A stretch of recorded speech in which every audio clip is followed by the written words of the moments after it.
All right, hey everybody, it's Eric with Eric's Garage AZ, and I finally tracked down Tony Arme with American Legends. Tony, what is going on, dude? Same old, just busy, thrashing for SEMA again. Yeah, there you go. You're out there crushing the car show scene these days, man. Trying. Yeah, there you go. Now we're going to do an interview here of his car, the Corruptt. I said 2 T's there, Corruptt Mustang, and I tracked you down here at the Hot Wheels Legends Tour. Nice, cool, calm weather. What is it, like 185,000 degrees or something? Yeah. We're like at the center of the sun right now. Yeah, but anyhow, 10 degree positive wind chill. Right? I know. So I got Tony here, and we've got the finished product of the Corruptt Mustang, and your door handles are shaved and whatnot, and I did a little look in the interior there. That's really tight, man. Is there any kind of special leather you did the interior and the seats and whatnot? No, I mean the upholstery guy just kind of picked out what materials he's used to using, you know, familiar with. He's familiar with what products work for him. I try not to dictate the materials basically on that aspect. Yeah, they like what they like, kind of thing. I like the color scheme. The color's yellow, which matches the small highlights of the car there. You have your yellow brake calipers, and also of course the yellow Ferrari engine we'll get to here in a minute. But I also noticed that the door is completely shaved of any kind of door handles and door locks. And how do you get into this thing? We have got an iPad interface with an app that controls the whole car, but it'll open the door, does the windows. So the goal was to eliminate all the switches and knobs, and there's no keys of any sort, so that the iPad or the app on my phone is what controls the whole car. That's pretty freaking cool. Yeah, so you can lock it and unlock it and start it and all that other stuff? Yeah, everything. Really? Yeah, it controls the AC, the air ride. Very nice. Now I noticed it's lowered a little bit here. What kind of air ride suspension are you using right now? We did the full ride tech system, so it's all their arms, their shockwave, coilover bags, their management system, everything. Nice. So. Now Ride Tech is one of the leading air ride suspension companies out there, right? Yeah, I mean you see a lot about some of the other companies, but it's the only one we use, and their kits for the muscle cars and all the bolt-on stuff is pretty incredible. Now is it nice? I've seen, you know, pictures and videos of you know, running a car down the road. Is it a comfortable car to drive down the road? It's really comfortable. That's what's nice about the Ride Tech. So it's like a bag over shock, I guess would be how it's described, kind of like a coilover, but the bag is adjustable on the shock too. So if you want the car to sit at ride height at say 90 psi, you can adjust the bag, or if you want the car to sit at a ride height at 120 psi, you can adjust the bag so it takes more pressure to get it up. So it has, I mean, not only is the shock itself adjustable from a valving standpoint, it's also adjustable from a coil rate standpoint, but the bag takes over for so that. Like the stiffer the coil, the more stiff the ride. So correct, more of a performance style ride. Yeah, you could adjust everything and make it much more rigid.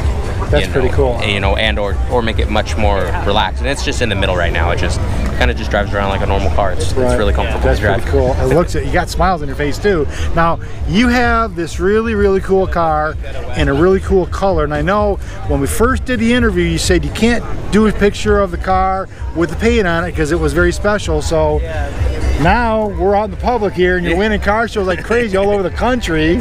So what is your color? It's a custom color. It started off as the magnetic metallic, which is what's available like on the new Ford Mustangs and F-150s and stuff, and then we pulled some of the red out and added a little bit more of the metallic to it, so it just kind of intensified the color. I see. Okay. So, but it's not necessarily anything off the shelf. So. Gotcha. So nobody else has the licensing rights to this color car here besides you. Basically, yeah. We have a formula for it, so if you wanted a car painted this color, we would have to build it. I see. Okay, that makes sense. All right. Now in the back, it has the 3 tail lights, but they're see-through. Is that like done on purpose? Like you can see sideways through them. Yeah, it's very unique. The S550 Mustangs, the new Mustangs, they kind of have that like protruding, heavy tail light, and I liked that look, so we bought some cast acrylic, which is what they're made of. It's basically just a plastic, in essence, plexiglass style material that's just more durable. And so we tried angling it different and doing a lot of different shapes, and after a lot of testing and wasting a lot of material, that's kind of what we ended up with. So I'll tell you what, it came out really cool, man. I like it a lot. Thank you. Now, as I made my way around the other side there and actually looking at the car from this angle here, you got staggered size rims there, and AG, what, or is it AGO? What is the manufacturer of your wheel? It's AG Wheels is like their tag on Instagram. It's avant-garde wheels. Okay. So AG just short for okay, avant-garde. Gotcha. But 18.8s, 2010s. Oh, no and kidding. And then wrapped in Toyo tires. Toyo tires, that's pretty cool, man. I like that. And then your really subtle side exhaust there. It's not too much, it's not too little. It's like Goldilocks and the Three Bears, kind of just right. Exactly. You know? Yeah. It was ET phone home, right? Exactly. Yeah, all right, cool. Got it. Oh, there you go, right on. Now I know you've won some awards with this. Up to this date, what would you say would be the most prestigious award you've won so far this season? It had to be when we were at SEMA. We won best car from Toyo tires. That was just, you know, we built the car to go do some things at SEMA, and it really kind of struck out in a lot of places, and that's how it goes. You know, you win some, you lose some. You know, and then Toyo came up to us and told us that we had won their award, and it was just, I don't know, it was like a huge sigh of relief that the car was able to somewhat prove itself, I guess, would be the way to describe it. You know, I built it to drive and enjoy, but I also built it to go out and compete against other high-level cars. Right. So. I'll tell you what, I remember interviewing you here, geez, almost a year ago now, maybe even more than that. When I saw this car laying in parts on the garage floor, we had to actually step around those parts, remember, when we did this? And now you look at the car and it's incredible, and the Ferrari engine was in pieces. Now it's complete, total twin turbo Ferrari engine that is just magnificent, and it sounds so totally cool. I mean, it's weird, right? Yeah, it's like you don't hear that sound. You don't hear the turbo whine like a lot of other cars do. No, yeah, you start to hear it because they're a little oversized for the engine, but I wanted the symmetrical turbos, so they were really the smallest ones I could get from Nelson.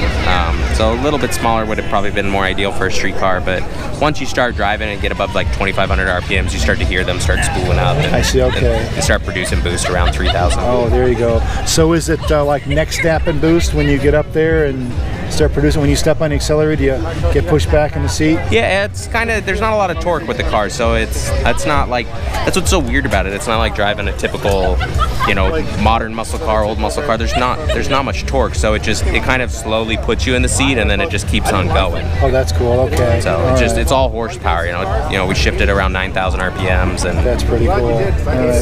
Just kind of zings along. I like it, zings along. Yeah. So, you know, Tony, as we wrap up here, and I do appreciate it really. I've been trying to track you down for a while, but you've been all over the country, and you know, I don't have the airline miles to fly and chase you down in Columbus, Ohio. I don't either. But, as we wrap up, is there anything you want to share specifically about this car or the car culture in general with folks out there?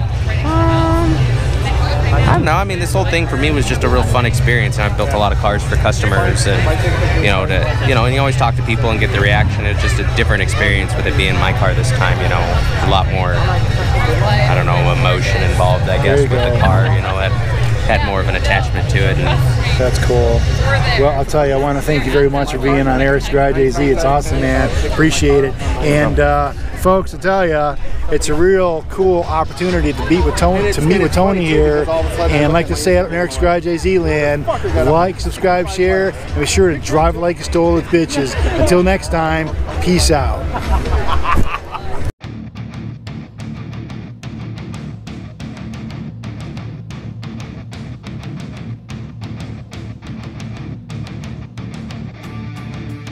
Thanks for watching. Stay tuned for more right here on Eric's Garage AZ.